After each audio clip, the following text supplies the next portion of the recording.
ನಮ್ಮ RCB ಫ್ಯಾನ್ಸ್ಗಳಿಗೆಲ್ಲ 2 good news ಇದೆ. ಏನಂತಂದರೆ, ಒಂದು RCB ಇಡೀ ಟೀಮು ಬೆಂಗಳೂರಲ್ಲಿ ಪ್ರಾಕ್ಟೀಸ್ ಮಾಡೋದಕ್ಕೆ ಹೋಮ್ ಕಮ್ಮಿಂಗ್ ಅಂತ ಪೋಸ್ಟ್ ಹಾಕಿ ಬರ್ತವ್ರೆ. ಇನ್ನೊಂದು Hazlewood medical certificate, so medical clearance actually ಅವ್ರಿಗೆ ಸಿಕ್ಕಿದೆ ಅಂತ ಒಂದು ರಿಪೋರ್ಟ್ ಓಡಾಡ್ತಾ ಇದೆ. ಸೊ ನೋಡೋಣ ಯಾವಾಗ ಸಿಗುತ್ತೆ, ಯಾವಾಗ ಬರ್ತಾರೆ ಅಂತ. ನಾವಂತೂ ತುಂಬ ವೆಯ್ಟ್ ಮಾಡ್ತಾ ಇದೀವಪ್ಪ, ಜಾಸ್ ಹೇಸಲ್ವುಡ್ಡು ಟೀಮ್ಗೆ ಬ್ಯಾಕ್ ಆಗಲಿ ಅಂತ. ಬರ್ತಾರೆ, 1 ಮ್ಯಾಚ್ ಇಲ್ಲ 2 ಮ್ಯಾಚ್ ಆಬ್ಸೆಂಟ್ ಆಗ್ಬೋದು, ಬಟ್ ಮ್ಯಾಚ್ ಅಂತೂ ಆಡೋದಕ್ಕೆ ಬೆಂಗಳೂರಿಗೆ ಬಂದೇ ಬರ್ತಾರೆ.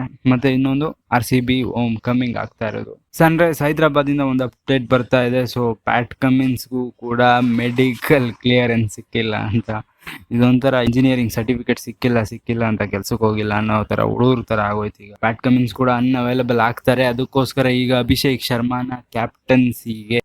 ಶರ್ಮಾನ ಇವಾಗ ಕ್ಯಾಪ್ಟನ್ಸಿಗೆ ಕೊಡ್ತಾರೆ ಅಂತ ಹೇಳ್ತಿದ್ದಾರೆ. ಸೊ ನೋಡೋಣ ಏನಾಗುತ್ತೆ.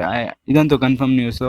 ಆ್ಯಕ್ಚುಲಿ ಪ್ಯಾಟ್ ಕಮಿನ್ಸ್ 1-2-3 ಮ್ಯಾಚಿಗೆ ಬರೋದಿಲ್ಲ, ಅಭಿಷೇಕ್ ಶರ್ಮಂಗೆ ಕ್ಯಾಪ್ಟನ್ಸಿನ ಕೊಡ್ತಾರೆ. ಓಕೆನಾ. ನೆಕ್ಸ್ಟ್ ಅಪ್ಡೇಟ್ ಬರ್ತಾ ಇರೋದು, ನಿನ್ನೆ ನಮ್ಮನ್ನ ಅವಾರ್ಡ್ಗಳೇನು ಕೊಡ್ತಾ ಇದ್ರು, ಸೊ ಅದರಲ್ಲಿ ವೈಭವ್ ಸೂರ್ಯವಂಶಿ ಒಂದು ಸ್ಟೇಟ್ಮೆಂಟ್ನ ಕೊಟ್ಟಿದ್ದಾರೆ. ಲೈಕ್, ನಾನು ಕ್ರಿಸ್ ಗೇಲ್ನ 175 ರೆಕಾರ್ಡ್ನ ಬ್ರೇಕ್ ಮಾಡ್ತೀನಿ ಅಂತ. ಫಾರ್ ದ ಬೆಸ್ಟ್ ನನಗನ್ಸುತ್ತೆ ಆ್ಯಕ್ಚುಲಿ ಬ್ರೇಕ್ ಮಾಡ್ಬೋದು ಅಂತ. ವೈಭವ್ ಸೂರ್ಯವಂಶಿಗೆ ಆ ಕೆಪಾಸಿಟಿ ಇದೆ ನಿಜ. ಲಿಟ್ರಲಿ ಫಸ್ಟ್ ಬಾಲಿಂದನೇ ಹೊಡಿಯೋಕೆ ಸ್ಟಾರ್ಟ್ ಮಾಡೋ ವ್ಯಕ್ತಿ ಹೊಡಿತಾನೆ ಆ್ಯಕ್ಚುಲಿ. ನೋಡೋಣ ಏನಾಗುತ್ತೆ ಅಂತ. ಅಕಸ್ಮಾತ್ ಹೊಡಿತಾರಾ ಇಲ್ವಾ ಅನ್ನೋದನ್ನ ಕಾಮೆಂಟ್ ಬಾಕ್ಸಲ್ಲಿ ಕಾಮೆಂಟ್ ಮಾಡಿ. ಇದಾಗಿತ್ತು ಇವತ್ತಿನ ವೀಡಿಯೋ. ಸೊ ವಿಡಿಯೋ ಇಷ್ಟ ಆಗಿದ್ರೆ ಒಂದೇ ಒಂದು ಲೈಕ್ನ ಮಾಡಿ. ಹಾಗೆ ಚಾನಲ್ಗೆ ಹೊಸ್ದಾಗಿ ಬಂದಿತ್ತು ಅಂತಂದರೆ ಸಬ್ಸ್ಕ್ರೈಬ್ ಮಾಡೋದನ್ನ ಮಾತ್ರ ಮರಿಬೇಡಿ. ಸೊ ನೆಕ್ಸ್ಟ್ ವೀಡಿಯೋದಲ್ಲಿ ಸಿಗ್ತೀನಿ. Until then keep watching, stay tune, ಬಾಯ್.